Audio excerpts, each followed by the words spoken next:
দেখো এই ধরনের জিআই ছক্কা থেকে এই ধরনের জিআই কিন্তু পরীক্ষায় আসার সম্ভাবনা অনেক। তো এই ধরনের জিআই আমরা কিভাবে করব দেখে নাও।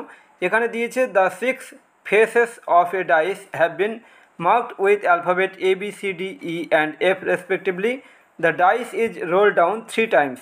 The positions are shown as এরকম। অর্থাৎ একটি ছক্কার 3টি অবস্থান দেখানো হয়েছে, যে তারপর বলা হয়েছে যে ফাইন্ড দ্য লেটার অপোজিট এ, অর্থাৎ এ এর বিপরীতে কি আছে সেটা বের করতে হবে। তো একটা জিনিস দেখো, যখন বলবে এই যে এ এর বিপরীতে বললো, তো এ এর বিপরীতে বলছে, তাহলে দেখতে হবে এ এর পাশে কি আছে। তো এখান থেকে দেখো, এখান থেকে আমরা দেখতে পাচ্ছি এই যে এ কে দেখতে পাচ্ছি। তো এই ছক্কাতে যেগুলো আমরা দেখতে পাবো সেগুলো কিন্তু তার পাশাপাশি আছে।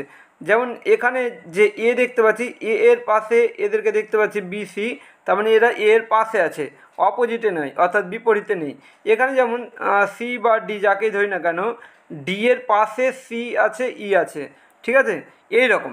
তো এখানে তাহলে আমরা কি করব, অপোজিট লেটার, মানে লেটার অপোজিট টু এ এর বিপরীতে কে আছে সেটা বের করতে হবে। তার জন্য আমরা দেখে নেব যে এ এর পাশে কে আছে।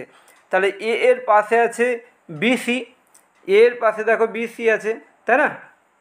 এবারে অপোজিট টু এ তাহলে কী হবে, বিসি বাদে বাকিগুলো হবে। বিসি বাদে হচ্ছে ডিই এফ, অপোজিট টু এ, অর্থাৎ এ এর বিপরীতে ডিই এফ আছে। এবারে তাহলে আমরা তো দেখেছিলাম যে এ এর পাশে ছিল কি বিসি। এবার তাহলে দেখব যে বি এর পাশে কি আছে। এখানে দেখো বি এর পাশে যেমন দেখতে পাচ্ছি কাকে দেখা যাচ্ছে, ই আর এফ দেখা যাচ্ছে। তাহলে বি এর পাশে আছে এখানে ই এফ দেখতে পাচ্ছি, আবার এখানে দেখতে পাচ্ছি এসি, তার মানে এসি ই এফ এরা হচ্ছে বি এর পাশে আছে।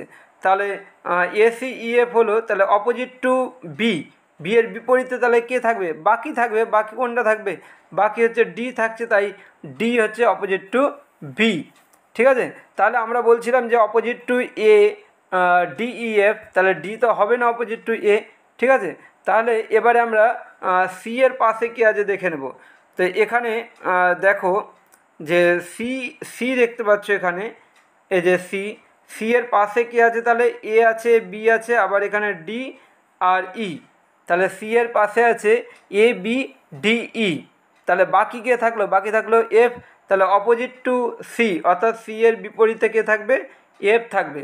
তাহলে আমরা তো প্রথমে লিখেছিলাম যে এ এর পাশে এর বিপরীতে আছে ডিই এফ, তো ডি তো বাদ গিয়েছিলো, এবার এফও বাদ গেল। তাহলে পড়ে থাকছে কি, তাহলে পড়ে থাকছে কিন্তু ই, তাই অপোজিট টু এ হচ্ছে উত্তর হবে কি ই।